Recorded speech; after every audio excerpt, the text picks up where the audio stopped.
Hi, this is Luke Arthod with PCT. In this video, I will show you how to turn on automated imagery.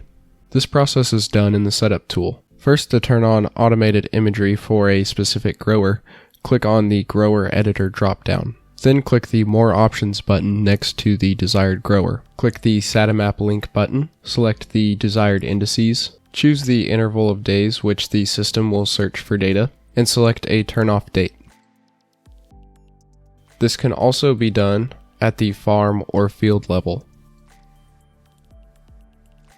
To turn on automated imagery for all growers at once, click the Add Subscription for All Growers button, select the SATAMAP subscription type and the professional level, select a start and end date, and click Save.